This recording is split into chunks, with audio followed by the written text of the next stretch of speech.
No, but we're going live. Okay, that's cool. So we are technically live right now. My camera's a little off, but I'm not going to worry about that. I guess it is what it is. So right now I'm going to I have a very special guest. I've been watching her stuff for a while now. We've crossed paths a little bit. We haven't really had a chance to really sit down and talk, so this is going to happen right now. And I'll let her introduce herself, though. Go ahead. Hey, what's going on, guys? I'm Stephanie, also known as Teaching Liberty. You can follow me on Instagram or YouTube, Rumble, Twitter. My Twitter is actually slightly different. It's Teach Liberty One because somebody else has Teaching Liberty. But anyways, Teaching Liberty, I live in Connecticut, but I am a former New York City teacher. I live very close to New York. It was about a 45-minute commute to the Bronx where I would teach. And I had always seen myself doing that, right? Going on, I got tenure and, going on being a teacher, maybe going into administration, but definitely working the system and trying to change things from within. But that all changed when COVID, the pandemic hit, and schools closed. And after them being closed for a few months, I was like, I don't really think that this is working out. I think that they should have opened a long time ago. So I spoke out on that. And then when the vaccine mandates came around, schools opened. I got schools open. Well, I didn't get schools open. Schools opened. And then the vaccine mandates came. And so I was like, well, I didn't agree to this. And so I stood up against those, ultimately got fired almost a year ago, just shy of a month. It was September 6th, 2022, officially, that I was fired. And here I am. I'm still alive. I made it through fighting another day. And thank you for having me. Actually, I'm a huge fan of yours. To tell you the truth, I think you could go very far. Right now, I think you just hit over 1K subscribers, which is cool. I think you're very capable of hitting 2 mil. Yeah, 2 million subscribers. Let's put that out there. Yeah, Let's you ever seen a guy called Mr. Beat? Mr. Beast, of course. No, All the kids not talk Mr. about it. Beast, not Mr. Beast. Oh no. You could look him Okay, up. Mr. Beats. B Okay. no BEAT. BEAT. BEAT. Okay. He's a high school teacher who actually talked about political subjects like who I would vote for in such and such election. You can look him up. Very popular. Not right. You looking him up right now?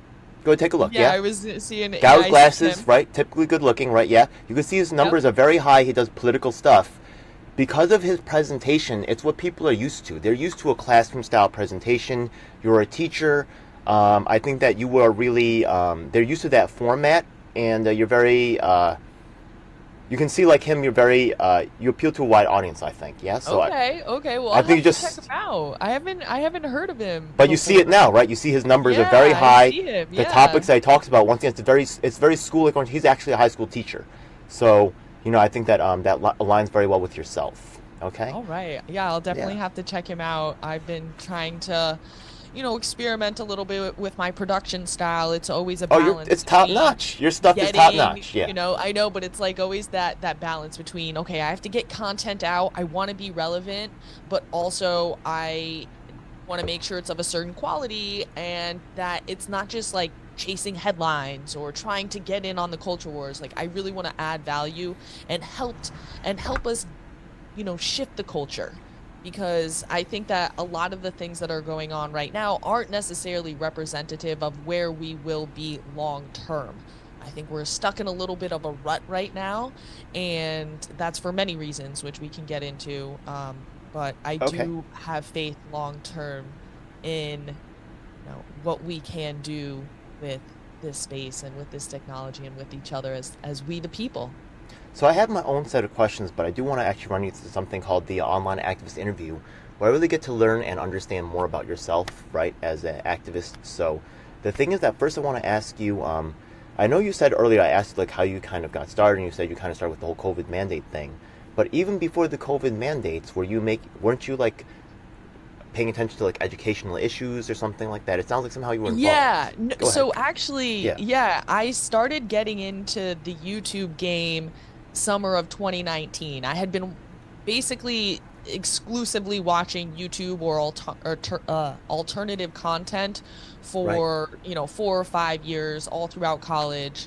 Um, you know, and even in the house, growing up, my parents wouldn't let us, like, my mom would kick us out basically and be like, go outside, it's a beautiful day.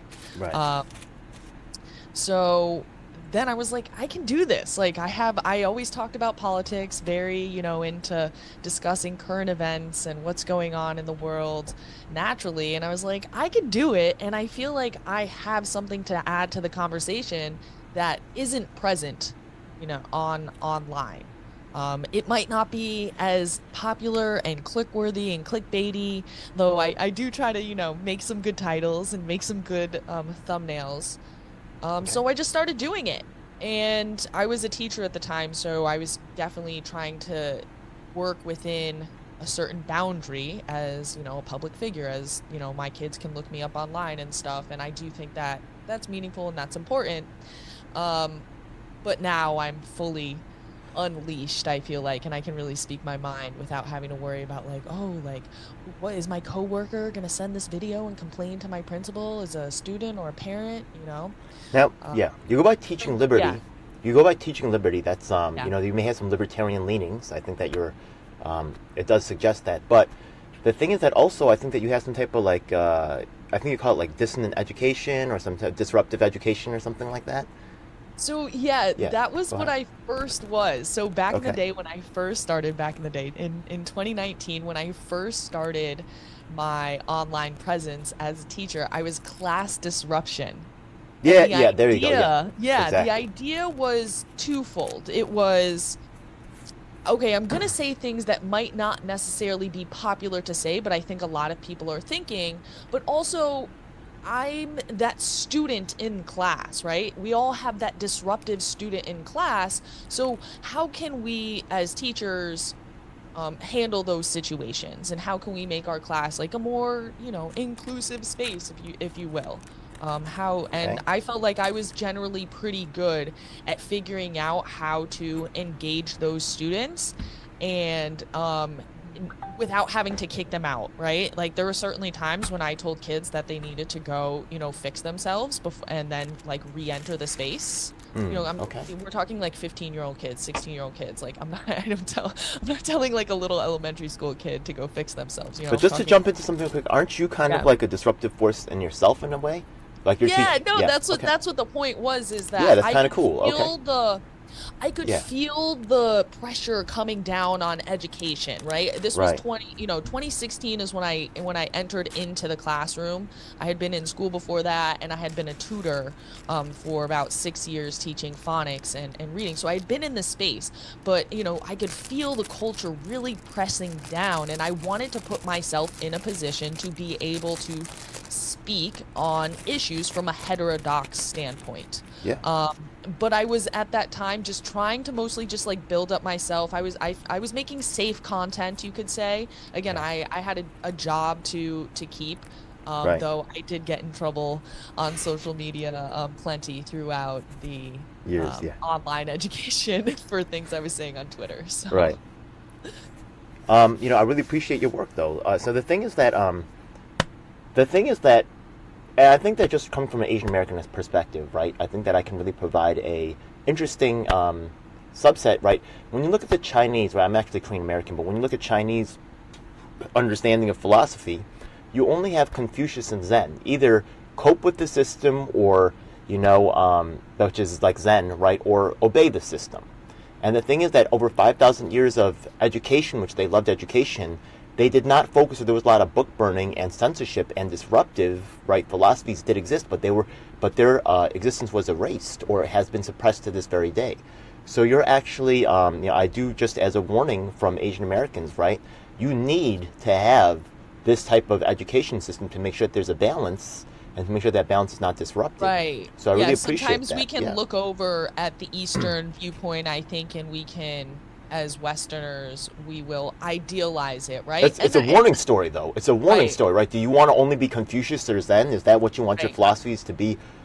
Those other things exist, and Koreans have resisted Chinese, imperialism for millennia.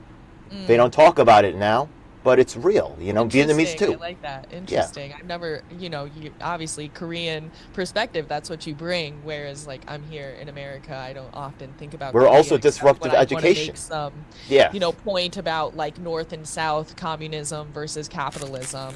But I think that wasn't there like an airplane, right? Or is there something about plane crashes, right? That the Asian airlines have higher amount of plane crashes because the co-pilot won't question the pilot.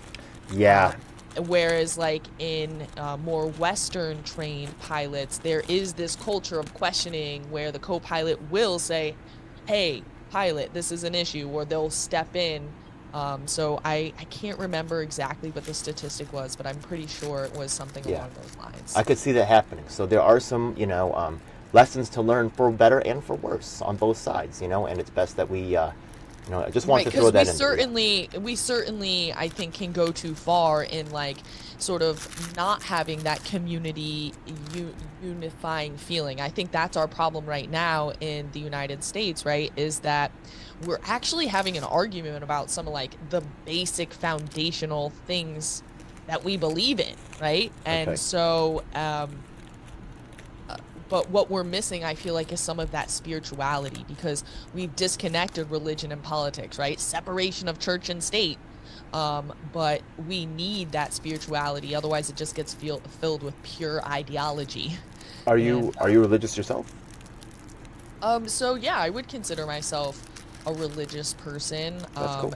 Not in the sense of I don't think that when people look at me typically or like just like might glance over my content might not get that. And I definitely want to appeal to um a non-religious, you could say, kind of crowd or like people who might even consider themselves atheists or more reason or just Right. culturally religious, even though Yeah. myself, I You don't would want to not exclude consider them. myself like Right. a cultural Jew. Like I would consider myself a practicing and believing Jew.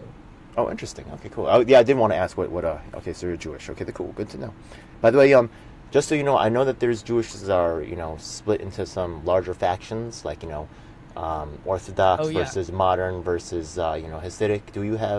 Is there a certain branch that you fall under? So I grew up Reform, which Okay. would be the most sort of liberal sect, you Right. could say, where men and Americanized, women kind of. pray together. Yeah, very Yeah. Americanized, lots of repeating back and forth. And um, yeah, so that's how I grew up. And then after I had my bat mitzvah, I would say I sort of became more of like a cultural Jew. Like that's how more I identified as. And in college, I went to like Hillel, which is sort of like the college Jewish center, and I would do um, um, the Friday night Shabbat services or whatever Okay. activities they were doing, things like that. I've been to Israel, like I went to Israel and love the country and the history and all of that.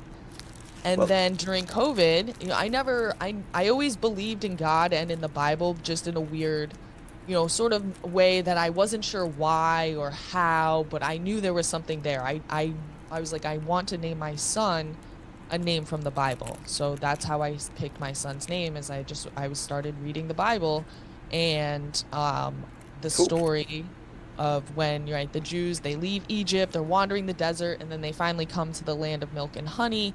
And Joshua and Caleb are, the only two who like really believe and don't doubt that God took them on this journey for a reason, and they're the only two that get to go into, the promised land and Okay. start that next generation of the Jews.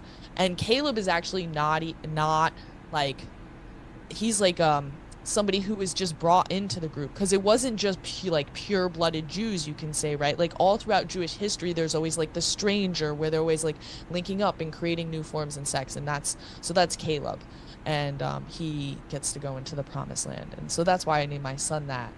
But it wasn't really until these last few years when COVID hit when I was like, I really want to make sure that I'm actually doing these daily practices, and I have my son too, so I wanted to make sure that I'm doing that with him, bringing God into his daily life and really centering our life around that. And so we go to now a Chabad, which is part of the Hasidic Okay. tradition, which is Cool. like the people who run them, they're going to be the people who you will see that have the particular dress that you associate with like religious Jews, right? Yeah. And they wear the A lot of people outside of New York, they never seen it before in their life. They don't even know. You, yeah, they just don't. Yeah, in New York City, you get to see it, but yeah. and the certain in this particular sect that runs the Chabad, they're of like Russian descent, like the Chabad Labuvovich. Yeah. Not pronouncing exactly correctly, something like that though. And I just love the way that they run their the way that they do it. They're so open and welcoming, and they don't judge how anybody else, Okay. you know, prays and does their thing, but they're I don't know how to, but also they're very That's cool. strict, right? Like men and women You don't know, pray together. there's You know, interesting relationships between Jews, Asian Americans in the educational system. We can get to all that, but I'm just really yes, getting a. that's true. I'm just starting to learn about you yourself. So I just want to keep moving through the interview for Yeah, the yeah, online yeah, activists. for sure. I have other Sorry, things I I can want. get caught No, up. I I have other love things I want to Chabad. talk about too. Yeah, but I really I do appreciate learning this about you. Yeah, definitely. Now, the thing is that sorry, there's just so much to cover. Yeah. Yeah, no, let's yeah, a keep lot it of going. depth. We can keep it going on. Okay. We can keep it going on. I like it. I Great. like Okay. it. Cool. Take a little toke, move on to the next Okay. part of the convo. So the thing is that different people have different, I guess, political ideologies. I already mentioned that you may be somewhat tied to the libertarians. Now, there's different. I don't know if you've been following the libertarian recently. There's been a factionalization of the Mises Caucus. I don't know if you've heard about that or have been following that. So I Okay. would not consider myself like a libertarian party person. Okay. I do know what's going on right now from a very like basic level with Cool. like the Mises Caucus, and I know like New Hampshire Libertarian Party is known for like their really spicy tweets, and so there's this whole just the Central Party versus the factions, Have you and gotten to I, Have you I gotten to meet listened any to of those Dave people? Smith. Okay, No, good. Dave Smith. Dave You could be on his Smith. I know. program. I think I was on Reed Coverdale's Mm, I was going to mention him. podcast. He's been on mine. Good. So, like I'm, aware of We- the space, but I don't, and I voted libertarian like the last few elections, really. I guess like I voted for Joe, whatever her name was last year. And George then, Jorgensen. Yeah, yeah, Joe Jorgensen. And then before there was like, there was the Gary something, I forgot. Yeah, right? yeah, So I yeah. voted for him. And I was like in the Libertarian Club when I was in college, but I turned it into the alternative political club. Like I got rid of the Libertarian name and just made it an alternative club. Okay. But I would consider myself more of like a constitutionalist. Okay. And I'm currently registered as a Democrat. That's cool. There's different strategies at the local, the state, and the national level, and some people just have a one solution for everything. And if that's what they have, you got to use what you got. But I appreciate a more Right. nuanced Yeah, I response. mean, I Yeah. was unaffiliated and I just recently became a Democrat because there's a particular candidate locally who I want to support. So Another I thing want that to be yeah. able to petition and I want to be able to go to the primary. And so I literally like last week became a Democrat in order to participate in that process, but I would generally associate with like unaffiliated, like the politically homeless. But most people when they see my content online think I'm a Republican. Like I get accused of being a Trumper and a Republican and all the time. I'm just like, it's just ridiculous. It's just like when people say nasty things about you, I'm just like, it doesn't really mean much to me. So No, another thing that I appreciate about you is versus a lot of these other YouTubers out here. I'm not trying to start any beef, but you actually was in Albany. I saw you in Cozy. I'd like to have Cozy on the channel as well. I see you guys actually out there trying to affect legislation in a real way, which really isn't being celebrated or talked about. So y'all are doing actual work behind the scenes on real policies, not just saying, "Oh, I feel this way," and then that's the end of it. So you're doing more. You're doing more. I do often have to like question that about some of these like bigger faces in the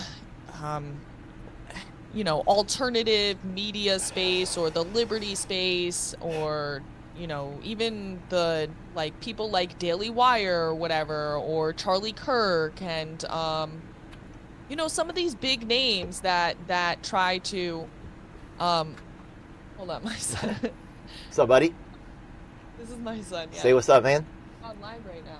So Yeah. Yeah. We need like another 30 minutes, okay? Okay, Okay. I just want to listen to you. No, what? I have to talk. Can watch on the YouTube and tell your friends to Yeah, subscribe. That's 30 what's up. minutes, okay? All right. Sorry about that.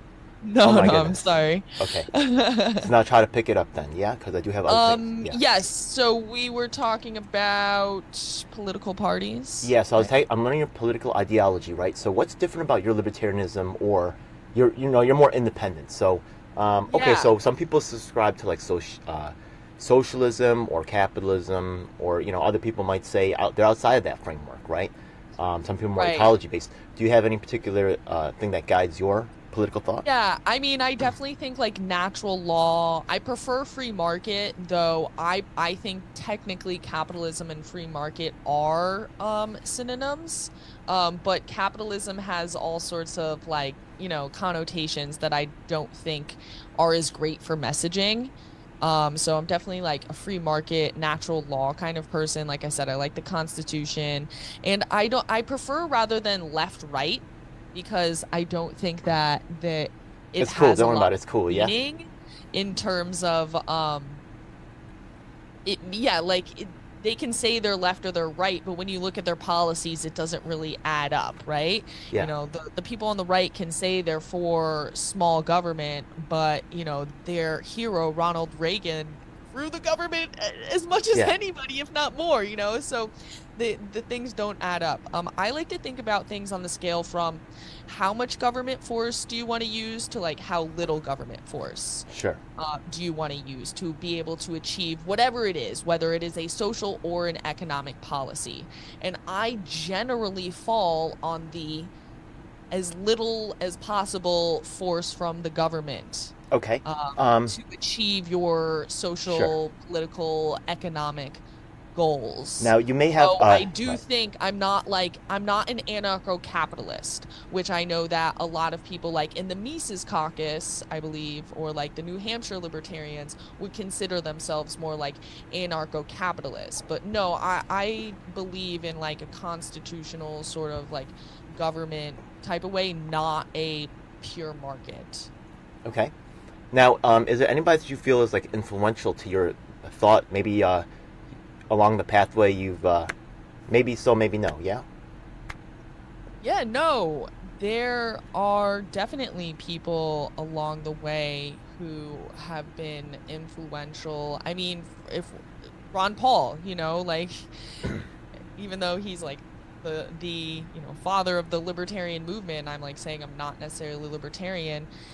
That's when I first learned that there were things besides Republican and Democrat, right? Okay. The first election, I was 18. So back in 2008, Obama, I could have voted for Obama, but I didn't buy it just on instinct. It wasn't anything to do with politics. I knew that George Bush was bad, right? Because like all the wars and stuff that were going on, but I just didn't buy Obama's act. I was like, it's not adding. And so I just voted for no one. And then when I went to college, I learned about Ron Paul and the Libertarian Party. So I would definitely say he's somebody who opened my mind to this more liberty-based type of thinking. And then more recently, I'll shout out the person who I'm working on a high school history curriculum with. His name is Thomas Cranawiter, and he's a former professor from Hillsdale College and from Claremont College, and he now runs his own company called Yeah. Speakeasy something, I forget. And Yeah. he's written a bunch of great books, on Lincoln and things like that. And I, over the past year, had the opportunity to sit in on his lectures for, once a month for a whole year. And now we're working together on this project. And I just love the way that he thinks about history. He knows the source material so well, and he's so passionate. Now, I did It's- want to ask some questions about curriculum later on. That Yeah. was on my notes, but I don't know how much time we have. Hopefully, the little guy, maybe I'll get him involved for a second. By the way, can I ask, what grade is he in? Oh, my son, he is 7 years old. So technically he'd be going into second grade, but I homeschool him, so. Yo, actually, I have a crazy story for you. Actually, I'm just gonna share this right quick. Oh, Yeah. he wants to say Who wants his to hear piece, it? he said. Go ahead, say it. Go ahead, buddy. Nice to meet you. I'm 7 years old. I was born in 2016. My address, my mom's phone number. No, no, no, no. We're not gonna give out. Okay. Out of here. That's all right, yeah? Bye. All right, That's but the new thing. I'll is tell you. giving everybody my phone number. He thinks it's funny. So I'll tell you the quick story right here. Yeah. So check it out. I was actually teaching chess at like fourth graders and second graders. So your kid. Oh, cool. So right, the thing is that now I had actually been giving this I had been giving the kids points for every game that they win, and then there was like a class champion, right? Yeah, I keep the kid motivated, right? Yeah. Now the thing is that so this is interesting. I asked the fourth graders and second graders, and now I'll tell you what I wanted because this skews the study a little bit, right? Yeah, I asked the kids to draw a chess champion, and I wanted them to draw themselves. That's just what I secretly wanted. Okay, what do you think happened? As for the fourth graders, second graders, different things happened, but I don't know. okay. I bet the little kids drew themselves, and then the bigger kids drew like. No, every single little one of the fourth graders drew a boy. I said, Okay. wait a second. I said, right now the class champion is a girl. Why did you all draw a boy? You know what I mean? And I didn't even want them to do that, but I was just, this is a little bit strange, right? So they said, they felt puzzled for a second. They said, oh, that's what we saw in the movies. I said, oh, okay. Right, yeah, there was a black one, just so you know, right? Just, there was a black kid in the class, he drew a black one. Right, so just interesting. When I asked the second graders to do this, right, yeah, they drew like a cow, they drew a horse, they drew whatever they wanted. They didn't care. They didn't care what I asked. They're like a chest, they're like this, and they showed me a horse or something, or a butterfly, and I was like, great job. And that's how it went. Does that make sense to you? Yeah, no, there's definitely a big jump, I think, that happens between like 6, 7, 8 years old, and then like 9, 10, 11. In third grade, for example, they start reading more informational texts than like stories and fun things because they've learned all their basics. They've learned to read, they've learned to write, they've learned, their basic math and stuff. So now it's sort of like more informational based. And also, I do believe there's just with your brain, there's a pruning process that happens where all these connections that are in your brain, right? You're so little, you're soaking things up like a sponge, and then your brain sort of prunes the connections so that you can think in a more logical process and a more, time uh, efficient way, right? You know how we come up with little cheats to do things and they just become automatic. So Yeah. there's definitely something that happens in the brain too, right around that age, that's going to make that big difference from kids being like, my son walks around with a stuffed baby panther, Black Panther. What I think is very important, though? I think it's important that teachers like yourself are actively involved with revising the curriculum and looking at it and being a part of it because our kids are changing. They're getting iPads at 3 years old. They're used to scrolling. They're seeing digital information, and also they're maturing at faster rates. They're getting a lot of chemicals getting pumped into them. You know what I mean? They're changing, and people on the front lines need to be able to adapt also the curriculum towards what's valid and what's our curriculum is actually based on 19th century, 18th century. And we've come to focus on tests and not health. And that's part of your learning, actually. Japanese people do it very differently. They learn to clean up after themselves. They get higher quality food. If the adults had to eat what the kids eat, why are there migrants being shipped into the class? Why don't we ship them into the mayor's office? How about that, right? Why are they going into the kids' gym, gymnasium? The kids' physical activity is part of having a healthy mind. What are they doing? Yeah, I mean, I think that there's... Oh, I'm sorry. One thing. What do you think about Common Core? I saw you talking about that. Are you for or against it? So, I mean, when you look at the standards themselves, right? If you're going to look at any given standards for any things, they're pretty basic, right? The standards aren't the problems. Common Core is much more about the funding and how the federal government's Department of Education gets to now have a lot of influence on your state and your local school. through this, right? If you don't hit certain test scores, if you don't do certain programs, this and that. So that's more of what I dislike. So and Common Core is now, or the No Child Left Behind legislation was replaced by the ESSA, right, under Obama. But I'm against. I think schools should be controlled as locally as possible. Here in a district with over 16,000 students here in Stamford, Connecticut, I think that's even too big. Like the way that the Board of Education functions and the How do you feel about charter schools and homeschools? yeah, I mean, again, I can't sit here and say every single charter school is great. I have plenty of criticisms for things like Success Academy, but I will say that the students that come out of that school are generally much more prepared than students who don't. We have a charter school here. Connecticut charter schools are very limited. There's a huge anti-charter school lobby here and anti-school choice lobby. And the one charter school that we have is like the top school in all of Connecticut, right? Whereas our regular district schools are bottom half. Yeah. You know, half the kids come out of those schools not being able to proficiently do math or read. And if you look at the Charter School for Excellence, Stanford Charter School for Excellence, their scores are like all in the 90s, right? Like kids are getting 90% proficiency rates, 80, I think their lowest score was like 86 proficiency rate, something like that. So, whatever they're doing is working. I do question sometimes some of the corporate interests that are involved. I'm not a fan of private public partnerships, which a lot of the deals with charter schools are.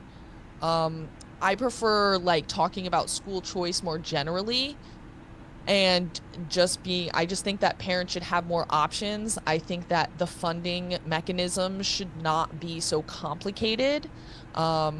Again, I do have questions about what happens when we start saying, well, every family can get a $7,000 check to go for to go towards their child's education, because I feel like we just went through that with the government subsidizing secondary education and how it just exploded the cost for education. So I have some questions about even that, directing the funds directly to the parents and how is that going to impact the market. But generally, I am pro school choice. I am pro principles. I think that principles. That's right. I know she. I know. Sorry. All right. We're Yeah. almost done. We Finish have up, 20 yeah. more minutes, so you need to go figure out what to do for 20 minutes. And then, see, this is also why homeschool kids are better, because they can figure out how to occupy themselves. Got it. I try to give him specific periods of time that he knows is like the expectation. So, we started this around 11, and I said, okay, for 1 hour, Right. Until 12, we're gonna be on here. Make a deal. So, but yeah, I think that, principals and parents should work together. Maybe you have a small network of schools, but even here again in this district of 16,000 kids, I think we have like 3 high schools and like 6 or 7 middle schools and like 13 or 14 elementary schools. And it's so hard for central office to keep track of what's going in on all the buildings and all the data. Whereas if the principal was directly accountable to the parents that went to that school, and the Okay. teachers were directly accountable to the parents, I just think that things that don't work wouldn't fly, and they What- would either go to a different school or What the do you teacher think from that about, school would get replaced, Yeah. What do you think about G&T programs and those types of things? Specialized high Yeah. schools. What do you think about those things? Do they I have mean, them? Do they have them in Connecticut? Yes, we Okay. definitely have our version of gifted and talented. It was something that went away in our district for a long time, but now they're talking about bringing it back, right? It's Okay. How do you feel about so, that? I mean, again, anything that sort of happens within this larger school system, I'm not going to be 100% satisfied with the way, Right. I mean, anything anywhere you won't, but I don't think that the program will be as good as it can be, and it will probably be systematically discriminatory, because literally anything that these school systems do I do a lot of work in the special education space, and a lot of people don't like to be the term systematic racism, but that's the way it expresses itself in the special education system. So whether somebody's trying to be racist explicitly, but that is the way, if you are, and it's an economic thing as well, of course. Okay. But as far as like, what were we saying? What was the question? I lost my train. I'm sorry. No, yeah. No, it's because there's a lot of crossovers. Yeah. Well, actually, I'm going to move off of this topic Okay, just yeah. a little bit. Yeah, to talk about educational models now, because we're talking about like the structure of the school system, right? But There we go. Yeah. the thing this is that there's other maybe there's parents watching and stuff. I'm excited to have a teacher on, right? What do you think? There's Montessori. There's others maybe if you explain all the kids sit in a circle and they share their open thoughts, right? Yeah.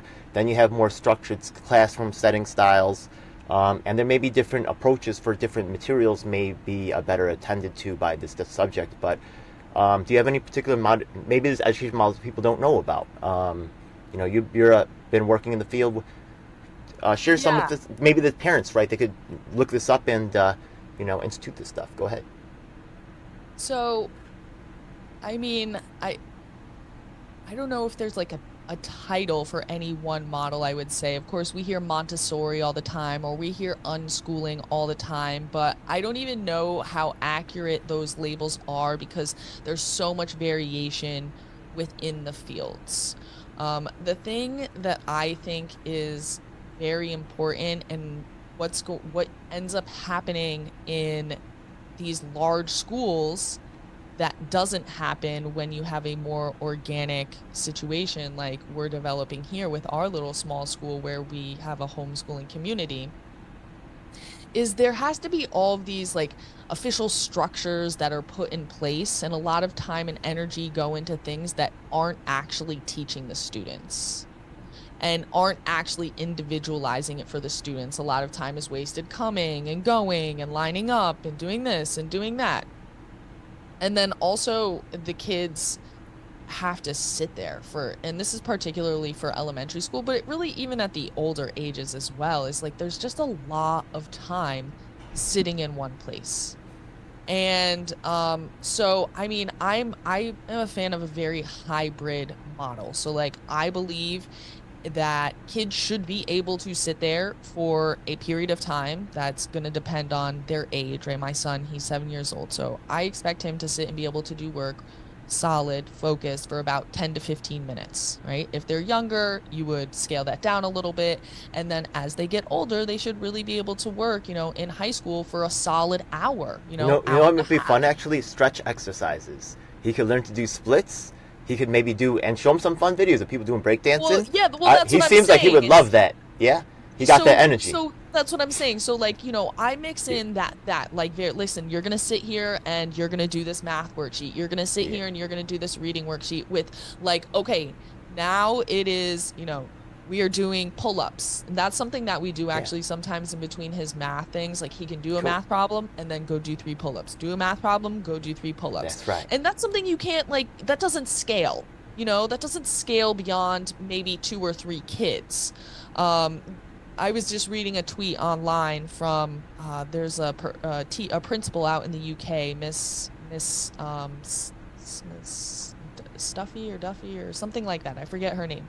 But she was just saying, all of this energy is put into being like, oh, we should have an urban garden. And she's like, there's so much time and energy that gets put into like getting a few hundred kids to get in this urban garden and, touch a shovel. It's not the same as your mom or dad, bringing a few kids out in the back to have a family garden. Time would be better spent making sure that those kids can actually read and do math and work through things. So that's why sometimes, like, especially in these big school settings, that I'm not into so much of the fluffy stuff. You know what I mean? I think that they should be able to move more. I don't want it to be so strict, but at the same time, it can't happen organically in the same way. So I'm a fan of a mixed model. I don't think that education really scales well.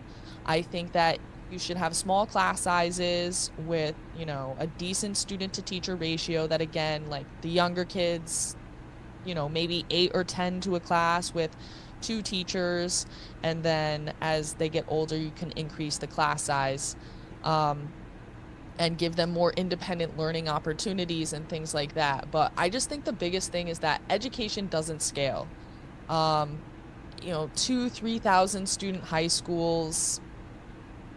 I'm not saying it's impossible. I just don't think that you're going to get the most high quality, rigorous education and the best students that you can. I appreciate that. Yeah, good to know. So now the thing is that you've also, in some of your material, made criticism of the U of T, right? Are there any, now, you're not the only one. There's a lot of people who are dissatisfied with the U of T. Are there any alternatives to the U of T that are talked about or trying to be promoted? Yeah, so you don't have to be in the U of T in order to get your benefits, right? The union doesn't give you your benefits. The city gives you your benefits, and the union administers them. And they have to administer them because, to anyone, whether you are a member of the union or not, because they made a deal to be the exclusive arbitrator of your contract, right? So you don't really have a say on what the contract's going to be, if you're outside of the union. I mean, if you're in the union, I don't think you really have much say on what the contract's going to be either. So I think that that's the first biggest myth that needs to be dispelled, is that if you are a teacher in New York City, really anywhere that has a union, you do not have to be a member of the union, and you do not lose any of your benefits. Now, if you want professional liability insurance, which, again, the union makes you think that's like what they do. They're like, oh, well, we're there for you if you need. But if you actually look at their budget, maybe I think it's between 10 and 20%, less than, it's under 20% of the budget goes actually towards, liability insurance and fighting for teachers in that, workspace regard. The rest of it goes towards, it's not directly political in ways, but they make donations to organizations, and they make donations to their own political funds, actually. So most of it goes towards these, things that most people would not consider, fighting for the workplace rights of teachers. And so, yeah, if you want the liability insurance, you can go to one of these non-union, they have that are specifically for teachers, or you can just go to a professional place and they will issue you a personal policy, right? So if you're with the union, the policy has the union's name on it. But if you're with one of these other providers of liability insurance, your name will be on the policy, and you can still get the same protection, and it usually costs about half as much. So it's like, I think the one that I'm thinking off the top of my head is like $30 a month, and I was paying over $50 a paycheck. So I was paying over $100 a month to be part of UFT. So I think, but I mean, it would be cool. Like you can technically decertify, right? So you can take your local union, you can keep everything about it and just decertify from the AFT, which is the national union, or the NEA, right? Those are the two big national ones. And you can literally keep everything about your union. You just will be paying less in union dues because you don't have to pay to the state or national. I think the biggest school district that did that was Clark County, Nevada, and they're about... Are there any other, like, maybe alternative unions that are trying to compete with UFT? So the thing is that you can't compete in that way because the way that the law is written, they have... They're administering the city's benefits. That's crazy. They have the sole power to arbitrate with the city over what the contract's going to be. So it's not like you can be like, oh, I'm going to form my own union and get a bunch of teachers, and then we're going to arbitrate with the city. Like, the UFT, and I don't know the legal aspect of it well enough to like talk about the specifics of it, but that's the situation. So it's like you would have to get the popular support within the union to Okay. decertify from the American Federation of Teachers, which Right. is the national of UFT, and then either just like, certify to something else or just be your own standalone union, whatever. So Now, yeah. there's no competition in the direct form, but it would be sort of these indirect options that you could take up. And I would just suggest today, everybody just opt out of your union. You can go to optouttoday.com and they make it super easy. You fill out a form, they send the emails for you, they take care of the hard work. And even if like a lot of times what'll happen is the union will still keep taking dues. If that happens, they will send a cease and desist letter to your union and make sure it stops. Okay. So go to optouttoday.com. I'd like to show you actually one of my own particular, observations of the educational system, being Asian American, and it's actually now that I know that a lot of times at the top academic spots, it's Asian Americans and Jewish people right side by side. The Muslims are there with us. You know what I mean? That's just I just a lot of camps and stuff. You know what I mean? There's always that little contingent there. So the thing is that. Here's the issue, though, right? Despite dominating academics since the 70s, right, Asian American men have done really good in school for a long time. But the thing is that we're not marketable as, in so many different fields. It's not right. Instead of being taught to empower I us. think you guys also have the top. Don't you guys beat white people for more economic? I don't. That's like in terms of like GDP. I'm pretty sure that Asian I don't believe that. Americans. Yeah, I'm pretty sure Asian Americans make higher amount than. There's other white things. Americans. There's other things that affect that in multiple ways. Yeah, but we also have the highest income disparity. Also, the way that it's chopped up between AAPI. The thing is that Pacific Islanders get imprisoned Right. at higher rates than blacks. Blacks are the highest, but higher than Latinos, higher than Okay. Native Americans. Yeah, that's a fair you know what I point. mean? That's a fair point. I mean, there's a right? lot Like, of when we differences, say yeah. Asian, there is and even in New York City, that bears out true because Also, yeah. like, Also, remember the- there's Chinese billionaires and stuff, right? That's connected. That's like Asia money. You know what I mean? Or Yeah. people that's buying like citizenships and stuff and corrupt deals with the war stuff going on there. So do they really count? They're really inflating those numbers in ways that Asian, once again, right? Yeah. When you watch the movies, you know Jet Li, Jackie Chan. You don't know Asian Americans. Once you get here, you're not allowed to really come up. They want that market from the Chinese money. Otherwise, you don't really get to be Yeah, nobody. no, I mean you see that a Yeah. lot with like the NBA and stuff like that, right? So I accuse, right, the educational system of instead of teaching to empower us, it taught us to be good workers for the boss. And I actually deeply criticize the curriculum for not really teaching civics education, for not teaching, right? People say, oh, I don't know how to fix my government.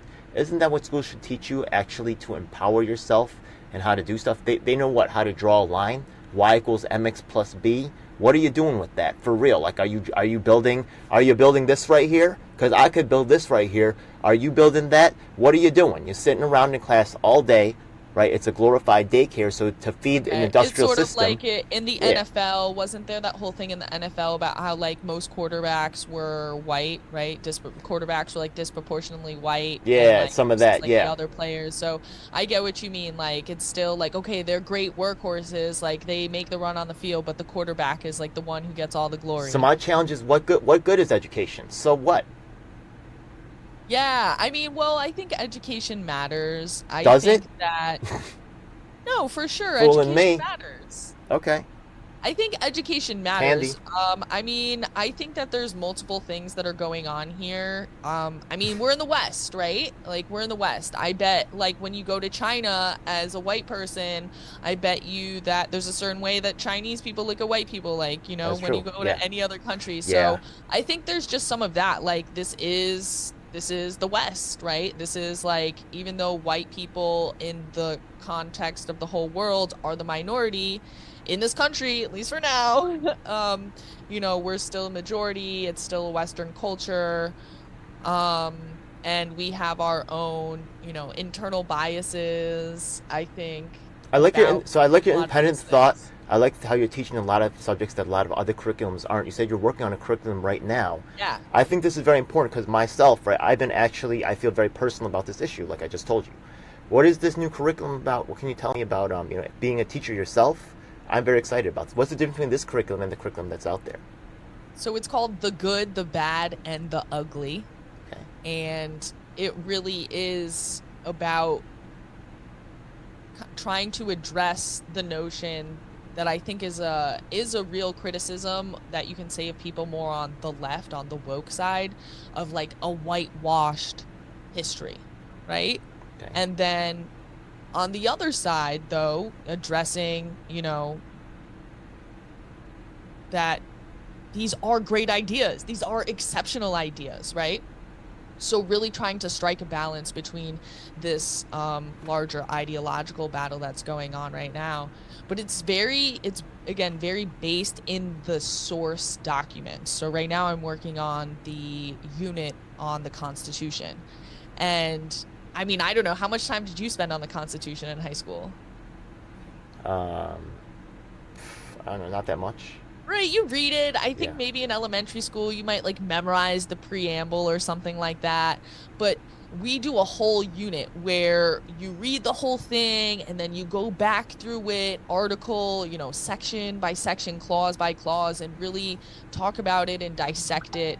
And that I think is representative of the curriculum as a whole. Like, that's the Constitution course, but when we go into the other parts of American history, it's very much tied to the source material in a way that you're not going to see in traditional textbooks. So that's what I like about it, and I think it does a really good job of balancing both sides of the ideological argument that we're having to really get at the truth, right? Everybody says, teach the Yeah. truth, teach the truth. Well, that means you have to teach the good, the bad, and the ugly, and that's what we're trying to do. Okay, so why don't you share your information with my audience? I think that you're fascinating, and once again, I think you're going to be really big.